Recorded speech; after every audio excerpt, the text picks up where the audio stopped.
ಮಕ್ಕಳಲ್ಲಿ ವಾಕಿಂಗ್ ಅನ್ನೋದು it's a very big milestone. ಮಗು ಯಾವಾಗ ವಾಕ್ ಮಾಡುತ್ತೆ, ನನ್ನ ಮಗು ಇನ್ನೂ ವಾಕ್ ಮಾಡ್ತಾನೆ ಇಲ್ಲ ಅಂತ ಸಾಕಷ್ಟು ಪೇರೆಂಟ್ಸ್ಗಳಿಗೆ ಪ್ರಶ್ನೆ ಕಾಡ್ತಿರುತ್ತೆ. ಮಗು ವಾಕ್ ಮಾಡೋದಕ್ಕೆ 18 ತಿಂಗಳವರೆಗೂ ಟೈಮ್ ಇರುತ್ತೆ. ಕೆಲವು ಮಕ್ಕಳುಗಳು 10 ತಿಂಗಳಿಗೇ ವಾಕ್ ಮಾಡ್ತಾರೆ. ವಾಕಿಂಗ್ ಅನ್ನೋ ಮೈಲ್ ಸ್ಟೋನ್ ಇಮಿಡಿಯೇಟಾಗಿ ಸ್ಟಾರ್ಟ್ ಆಗುವಂತಹ ಮೈಲ್ ಸ್ಟೋನ್ ಅಲ್ಲ. ಮಗು ವಾಕ್ ಮಾಡೋದಕ್ಕಿಂತ ಮುಂಚೆ ಬೇರೆ ರೀತಿಯಾದ ಮೈಲ್ ಸ್ಟೋನ್ಸ್ನ ರೀಚ್ ಮಾಡಿರಬೇಕು. ಹಾಗಂತಂದರೆ ಮಗು 6 ತಿಂಗಳು ಅಥವಾ 7 ತಿಂಗಳಿಂದ ಕ್ರಾಲಿಂಗ್ ಮಾಡೋದಕ್ಕೆ ಶುರು ಮಾಡುತ್ತೆ.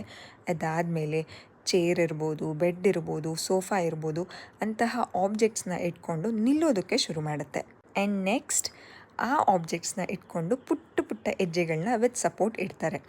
ಅದಾದಮೇಲೆ ವಿತೌಟ್ ಸಪೋರ್ಟ್ ಮಗು ನಡೆಯೋದಕ್ಕೆ ಶುರು ಮಾಡುತ್ತೆ. ಈ ವಾಕಿಂಗ್ ಮೈಲ್ ಸ್ಟೋನ್ ಮಕ್ಕಳಲ್ಲಿ ಚೆನ್ನಾಗಿ ಡೆವಲಪ್ ಆಗಬೇಕು ಅಂತಂದರೆ ಮಕ್ಕಳಿಗೆ ನಾವು ಸೇಫ್ಟಿ ಆಪರ್ಚುನಿಟೀಸ್ನ ಕೊಡಬೇಕಾಗತ್ತೆ.